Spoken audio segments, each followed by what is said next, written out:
Hey everyone, I'm Case Aiken, and I'm back with another Superman Analogue. And today I'm excited because we're going to talk about one of my favorite characters from one of my favorite comics.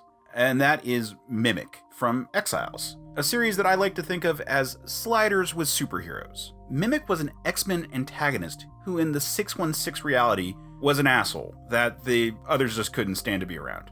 You can guess from the name that his power is copying other powers, starting with the OG X-Men, but eventually able to grab and swap out others. Now, this was not actually a mutant power per se. He was a human that artificially gained the superhuman power to copy other powers. He just was closely associated with the X-Men, but that's due to where he first showed up, plus he became so strongly associated with the look that he attained by copying iconic powers like angels and beasts that it kind of just stuck. However, Exiles was a series about heroes from all over the multiverse saving realities, and this Mimic was from a really bright reality where he was a premier superhero, and actually a mutant. And it's easy to see why he would gain prominence, considering that he had Cyclops' vision blast, Wolverine's senses and healing factor, Colossus' steel skin, and Northstars flight. Hey, that collection of powers sounds pretty familiar. In addition to having a really interesting power set due to his limits on how many he could retain at any given time, and them never being perfect copies, Mimic had one of the best damn arcs of any character I've ever seen. Which is fitting, because Exiles was the rare Marvel book about change and growth. See, Mimic was legitimately his world's version of Superman.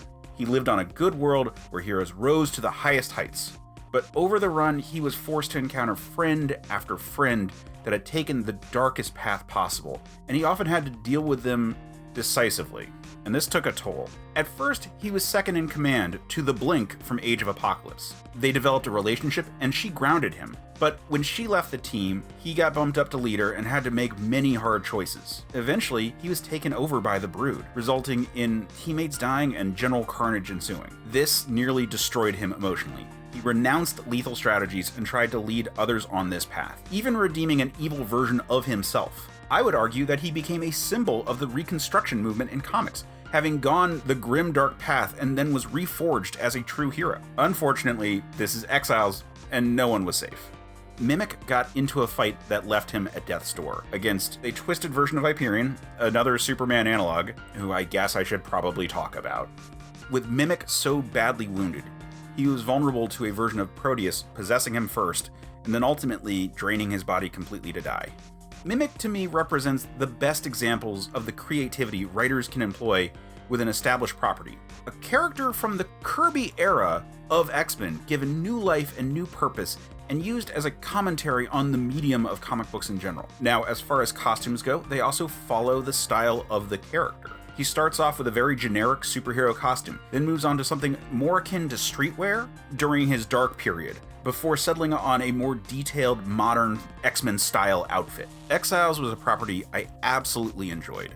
It was a book that embraced the continuity of Marvel, but played with it, and allowed for some really interesting stories. Many of the characters went through really complicated arcs, but frankly, Mimic's was the best of them. We got to see a classic Silver Age style hero challenged with circumstances that really were no-win situations, and making the best choice when there was no right choice. We also got to see that those types of situations leave scars, and we got to see the growth of a character experiencing some of the worst tendencies in superhero fiction, and got to move past them into something truly inspiring.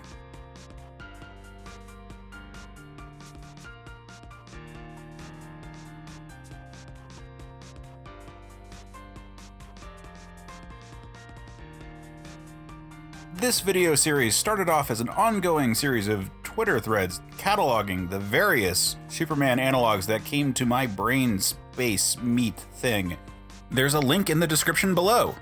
Also, I have a podcast about Superman stuff. It's called Men of Steel. Check it out. You can find it at certainpov.com. Also at certainpov.com, you can find tons of other great shows, some of which I host, many of which I don't, but they're all great. Check them out.